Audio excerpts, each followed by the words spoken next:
Our good friend from After Further Review. You can find him everywhere. It covers the LA space. Speaking LA space, well, Lower Alabama, technically, if you want to look at it that way. The LSU space, our buddy Matt Moscona on a Flaming Dragon Friday. Matty Ice, what's up?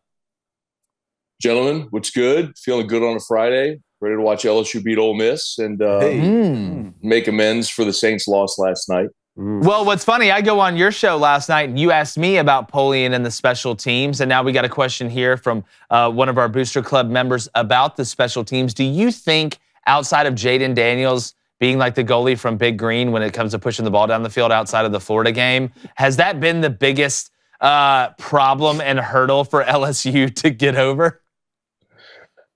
Man, yeah. Look, and the only reason I hesitate, guys, is because LSU's a flawed football team. I mean, there are a lot of issues. I mean, the offensive line is starting two true freshmen to tackle.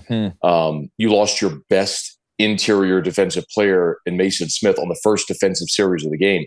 Your entire secondary is made of transfers. So please don't misunderstand me. Like, this team has flaws. Special teams has just been so odd because every single week it's something new. It gets one thing if you don't have a kicker. Well, you can go recruit a kicker and you can fix that. The problem is you saw the protection breakdown against Florida State. You've seen muffed punts. You've seen muffed kickoffs. You've seen kickoffs out of bounds. You've seen penalties on every special teams unit. You've seen the lack of coverage on kickoffs and punts. Every week it's something new, man. Last week against Florida, they allowed a 47-yard return on the opening kickoff of the game, and they muffed another punt. It just, man, it has been a circus, and I've just never seen anything like it. So yes, that's clearly been their biggest bugaboo. And, you know, we always talk about, and like I was talking yesterday on your show, I mean, people sometimes, especially young players, think that special teams is this totally different thing than offense and defense, when in reality, it is a football play. Maybe some of the positions are called different, but kickoff and kickoff return is nothing but a run fit from further space away. I mean, there's so many parallels because it still is football, but controlling the controllables, not getting procedure penalties, not getting illegal formation penalties. You're going to get some penalties for holding during returns. You're going to get face masks every now and then, but things you can control, blocks in the back, in front of the play, and behind the play. Not staying in your lane on kickoff, not understanding, hey, we're going to box and contain on kickoff, which means I'm going to box it.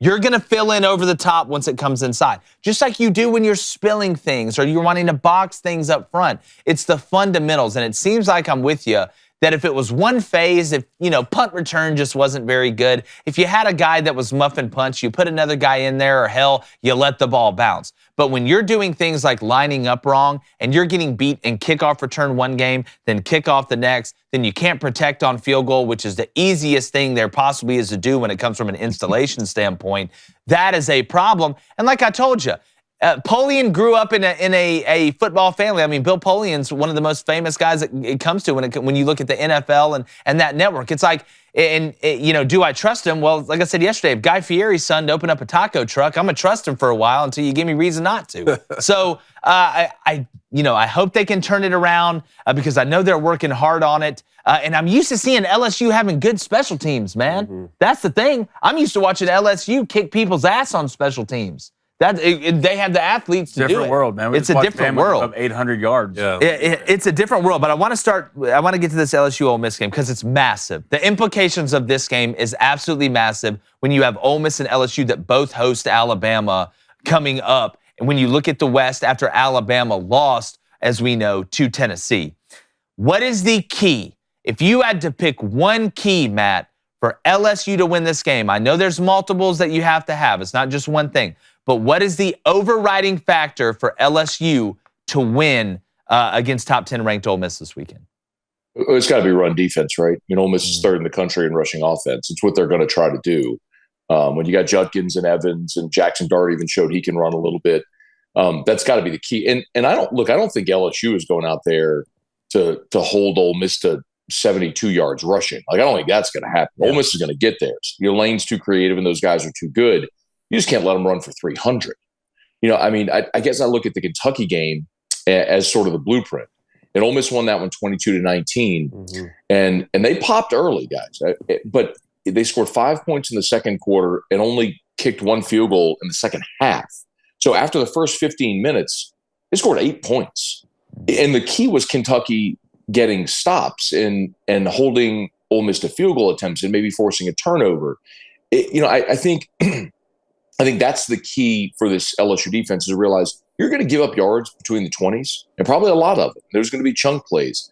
But when you have the opportunity to get off the field, you need to do it. And honestly, LSU at times has been really good at that, at playing very sound defense. Look, against Auburn, they got down early. They pitched a shutout in the second half. At Mississippi State, they got down home against Mississippi State. They were down 13-0. Gave up just a field goal to that offense in the second half. They've been exceptional at making defensive adjustments. I think, guys, that's probably how this game's going to go. I think Ole Miss starts fast, and I think once LSU kind of walks, jogs, sprints, they get stronger as games go along. And I think we're probably going to see that tomorrow in Tiger Stadium as well. How encouraged, Matt, were you by seeing Jaden Daniels push the ball down the field against Florida? That's been the missing piece, I think, for this LSU offense, because I know you're starting some young guys up front, but we've seen these skill players. We know about Kayshawn. We know about Malik Neighbors. We know about the backs y'all have back there with Emery and the group. And with Jaden Daniels' ability to run and extend the play, if you start taking advantage of that far third, LSU is a problem. So how encouraged? Of course, it was encouraging to see it consistently over 4 quarters because we had seen it this year just in spurts. Like, go look at the fourth quarter against Florida State. LSU was down. They had to play with tempo. They had to put the ball in the air. They did, and they took advantage of their receivers. The problem is LSU just hasn't done it consistently throughout the game. I mean, I'll give you an exact example of the development. If you watch the Florida game, LSU had a 54-yard touchdown to Jure Jenkins, and it was a 3rd down and 4, and LSU called what they call ice. So it was a hard count to get Florida to jump off sides to give them a free play. They executed it perfectly, and Jaden put the ball up, and Jure Jenkins scored a 54-yard touchdown. The week before against Tennessee, they ran the same thing, and they had single coverage on the left side, and Jaden was pressured, rolled right, and threw the ball out of bounds. And that was the play where, if you're watching the game against Tennessee, Brian Kelly, the cameras caught him on the sideline, screaming expletive and saying, "You had one on one." Yeah. He's saying, "Throw the bleeping ball." So, I mean, I think that's an example of the progress that Jaden Daniels has made. I think, guys, just trusting his receivers to put it up and go make plays on 50-50 balls. Man, Joe Burrow lived on that in 2019. I'm not trying to compare the two. Please don't misunderstand. But how many times I saw Joe Burrow just say, "Hey, Jamar Chase is better than your guy. Justin Jefferson's better than your guy." I'm not saying what LSU has right now are guys that are going to be maybe 2 of the top 5 receivers in the NFL, but Kayshon Boutte and Jure Jenkins and Brian Thomas and Malik Neighbors and Jack Besh, guys, this receiving room, I would make an argument this is the deepest receiving room in the SEC. Like, it is your unquestioned strength. Use it. So, I think they're at that point. Yeah. Matt, we haven't spoken since Alabama went on the road to Knoxville and lost to this Tennessee team here. Now, you're already on record saying that LSU is going to beat Ole Miss. So that would mean that LSU has 1 loss to that same Tennessee team. That would give Ole Miss 1 loss. Will LSU find a way to win the SEC West, or will Nick Saban do what we've always seen, right the ship and make his way to Atlanta? Stop saying Voldemort, David. I thought that was the other guy. That's you know what that sounds like? An unrealistic Michigan guy who's living in the past. That's what that sounds like. Tell me how if you host Alabama, and Ole Miss hosts Alabama and you only have 1 loss to a Tennessee team, how can LSU not win the West? No, I love you, Cone. No, LSU's just not good enough to beat Alabama, and they're not good enough to win out. I think LSU is going to lose at least 2 more games the rest of the way. I think this is a year for LSU that's been about establishing culture and processes and good habits, self-love, all the things that had eroded under Ed Orgeron. And what you're seeing, I think, is Brian Kelly do that and find a way also to win games along the way. I do think LSU is going to beat Ole Miss. I like LSU at home this weekend. And it's in part because of LSU. I think in part because I think a lot of people maybe are infatuated with Ole Miss because of the number next to their name, but that's a ranking that they're worthy of. They've won all their games, but they also have the 110th strength of schedule right now. They were only really challenged by Kentucky And Saturday is going to be a completely different deal. And we've seen LSU go through the grinder already. But Cone, to answer your question, LSU's not good enough to beat Alabama yet. They're not talented enough 1-85. They are really tricky road spots at Texas A&M and at Arkansas. Mm-hmm. I think they could win either of those games. I think they could lose either of those games. They could lose tomorrow against Ole Miss. Good. So no, I think LSU, if they finish 4-4 in the league, or even 5-3, that would be an incredible start for this Brian Kelly era, considering what he inherited. Now, Cone, I think Ole Miss is a little bit of a different question. If Ole Miss beats LSU, and maybe gets a little help somewhere along the way, they could definitely win out. But I would say this also, man. I was talking to a handicapper buddy who told me if you look at point spreads right now for the rest of the season, Ole Miss is going to be an underdog in every game except the Egg Bowl. So they had a front-loaded schedule, which is now backloaded and rents due. So we'll see how Ole Miss does in November. Yeah, I actually like LSU's schedule moving forward over Ole Miss's if they find a way to win that game tomorrow. Let's talk about the Saints, because the Saints are not a good football team right now, Matt. Saints 2-5. I think they finish 6-11 maybe. Let's say if the Saints find themselves with one of those top 5 picks, what do they do next year? You going after a generational quarterback and try and find the next Drew Brees? Cone, I'm sorry for the Michigan dig, too. Michigan looked awesome. It's still like, I don't it's all good, man. Were you upset that I didn't get upset? I mean, it's the winningest football program of all time. We don't care, Matt. That's like a Yankee fan right now trying to make himself feel better about being 0-2 to the Astros. We'll get to that. One of those too, man. We're on the road, man. We got one of those too. Like, you think I don't get it? Like the land of misfit toys. I just love Cone. That was a cheap shot. Maybe I'm a little bitter because I had Penn State plus the points I'm used last to week. it, man. I did too. Yeah. What was the question again? What are the Saints going to do when they get a top 5 pick? Saints. Because they're not a good football team, Matt. What should they do? Cone, they traded their first-round pick to Philly. Oh, they don't have a first rounder. That's the most, dude. That's the most depressing part. That's the most depressing part. Is you would finally be in position to draft your franchise quarterback, and Philly, who's the best freaking team in the league right now, is going to get your top 5 pick. It's so depressing. Look, the Saints for the last 7 years at least have been in win now mode. As Drew Brees was getting older, it was all about this salary cap gymnastics. They got this amazing capologist, Kai Harley, who's brilliant at manipulating contracts to make it fit under the cap. And the Saints have been in perpetual win now mode. So they trade future assets to make contracts work, to make the team ready to win now.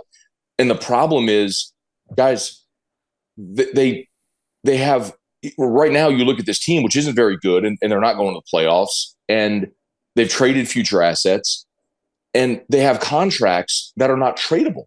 Like, look at what Carolina's doing. Carolina traded Robbie Anderson. Last night they traded Christian McCaffrey. They're not done. Like, they're fire sailing right now to build up assets because they have contracts they can trade. When the Saints restructure Michael Thomas and his dead cap number is $38 million, you can't trade that dude even if you had someone who wanted him. You know what I mean? And it's every great player on this team that would have some trade value. So they are stuck, man. Like, they got to just pray that somehow Jameis Winston's broken back heals and he decides he's going to be, a guy who was worthy of the number 1 overall pick and can maybe make them better. But otherwise, they are in it, man. They are in it deep. Yeah. Matt, how's it week 7 and Alvin Kamara doesn't have a touchdown? Crazy, right? I mean, a part of it's because he missed a couple of games. But look, Kamara's he's been good at times. Like, he was good last night. But Blaine, like, they lost the Carolina game, a very winnable game, because Alvin Kamara just fumbled and led to a scoop and score.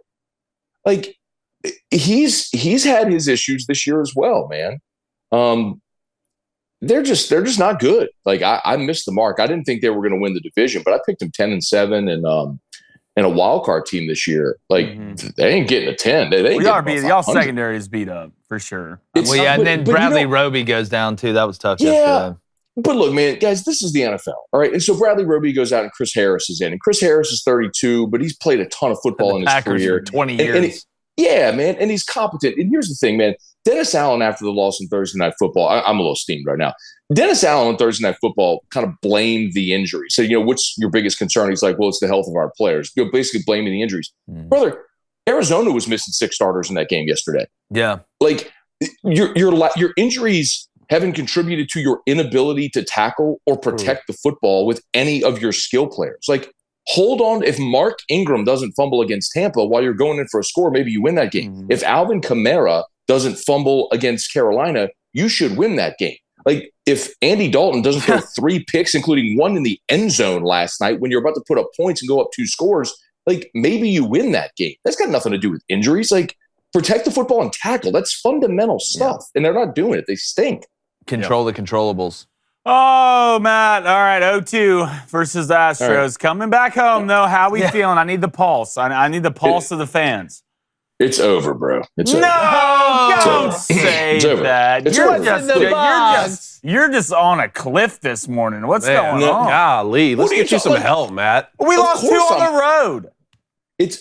Dude, like, even you got, all right, I did not expect them to win game 1. Right? I did not expect the Yankees to win game 1. Like, you're popping bottles in New York City after you finish off the Guardians. When I saw the team tweet a picture of getting on the plane at like 12:07, I'm like, oh God. Yeah. I mean, because they like Astros minus 1.5. Right. Like the plane issues they had in Cleveland, where they were supposed to fly home to New York after Game 5, they had to stay in Cleveland and then fly home and play Game 5 the day they traveled. Like, it was crazy. So they win it, they pop bottles, they're drinking. Then they got to get on a plane at midnight and fly to Houston and then sleep off their hangover, get up and play the best team in the AL. Like, I didn't expect them to win game 1, and even with that, they still had a chance. Game 2, you had your opportunity, and you let one swing beat you.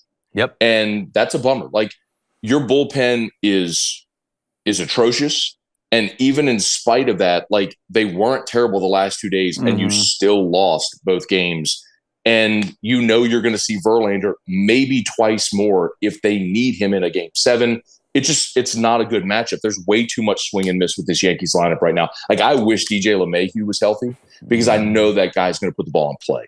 And there's just not enough of that with this team right now. So, no, man, it's over. I mean, they might scratch off a couple at home and push this thing to 6, but I think that's probably the max. Well, it sounds like you probably should have got a little bit more before the All-Star break. Yeah, well, they put you on blast on the hype video, so I can't wait for you to come back like Jordan on that one. But, Matt, always good stuff, man. Tell everybody where they can find your content. You cover LSU like a warm blanket in the wintertime, my friend.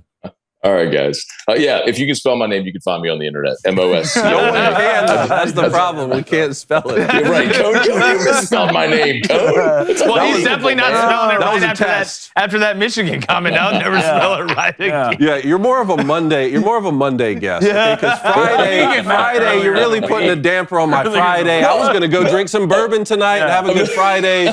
Now, man, I'm like, God, I just want to go sleep, man. I'm only a bad Friday guest because the Saints and the Yankees both lost 12 hours. But after LSU beats Ole Miss, it'll be that damn Mardi Gras for Moscona. Man. Hey, Matt, real quick, moon pies. Do you like them or not? Love a moon pie. Oh, yes, Matt. Now why do we have ground at the end? Why do we have the 7 people that like moon pies on the show? What about candy corn? Wait, we can't escape. What about candy corn, Matt? Let's go 2 for 2, Matt. I was a fat kid, so if it's sugary, I probably like it. I love candy corn. Thank you. Let's go, Matt. 2 for 2. We make up. We're best friends again. Disconnect the Zoom. It's not working. Now, if I get you, if you'll say go blue before you leave, we'll go 3 for 3. No, he's reaching now. Yeah, he's good talking to you, Matt. Good talking to you, Matt. All right, guys. See you. Golly, you would have done it. Hey, what's up, everybody? Hope you're enjoying this content. If you do, go ahead and subscribe to this channel. We put out content all the time from all a variety of sports all over the globe. So make sure you keep checking us out and let us help you win the water cooler.